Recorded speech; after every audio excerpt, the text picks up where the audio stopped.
প্রথম সকালে জাতীয় সঙ্গীত এবং এসে বৈশাখ গানের মাধ্যমে অনুষ্ঠানমালা শুরু হয়েছিল। জি, আরেকটা কথা বলবেন, সেটা হচ্ছে এবারে নববর্ষ উদযাপনে নিরাপত্তা ও সুশৃঙ্খলা রাখতে কী ধরনের প্রস্তুতি নেওয়া হয়েছে? নববর্ষ ঐক্যতান গণতন্ত্রের পুনরুত্থান এই প্রতিপাদ্যকে মূল রেখে মূলত এবছরে পহেলা বৈশাখ পালন করা হচ্ছে।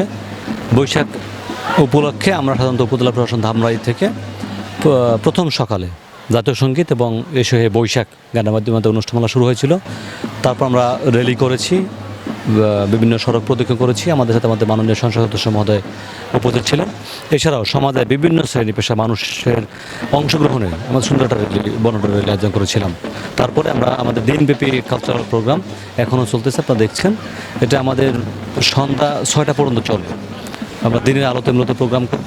লোকজ বা ধামরাই ঐতিহ্যবাহী কী জিনিস, এই জিনিসগুলো নিয়ে বিভিন্ন ধরনের সমাজের বিভিন্ন শ্রেণী পেশা মানুষ দেখেন, আপনারা এখানে আসছেন, তারা ঘুরছেন। এছাড়াও উপজেলা পরিষদকে একটু সুন্দরভাবে চেষ্টা করা হয়েছে, সেটাও মানুষ উপভোগ করছেন।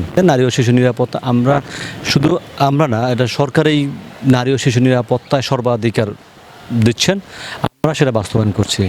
নারী ও শিশুর ক্ষেত্রে আমরা যদি প্রথমে একটা উদাহরণ দিই, বাল্যবিবাহ। আমরা যখনই কোথাও সামনে পাচ্ছি বাল্যবিয়ের, আমরা সাথে সাথে চেষ্টা করছি এটা বন্ধ করতে, প্রশাসনিকভাবে যত পদক্ষেপ নেওয়া যায় সেটা নিচ্ছি। এছাড়াও আমরা যদি কোনো ফোন পাই বা কোথাও নির্যাতনের খবর পাই, আমরা সাথে সাথে থানাকে অবহিত করি এবং এর বিরুদ্ধে যথাযথ ব্যবস্থা গ্রহণ করি। জি, আরেকটা কথা বলবেন, সেটা হচ্ছে এবারে নববর্ষ উদযাপনে নিরাপত্তা ও সুশৃঙ্খলা রাখতে কী ধরনের প্রস্তুতি নেওয়া হয়েছে? আচ্ছা, নববর্ষে আমরা আরও 2-3 দিন আগে থেকে আমরা বিভিন্ন জায়গা থেকে তথ্য নিচ্ছে।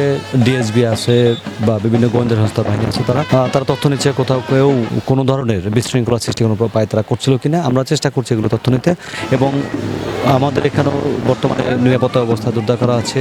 আমরা যখন র্যালি করেছিলাম তখন আমাদের সাথে আইনশৃঙ্খলা বাহিনী ছিল। তবে আশা করি ধামরাই মানুষ শান্তপ্রিয়, এখানে আশা করি ইনশাআল্লাহ কোনো সমস্যা হবে না, ভালোভাবে আমাদের প্রোগ্রামগুলো শেষ করতে পারবো। জি, ধন্যবাদ আপনাকে। ধন্যবাদ আপনাদের।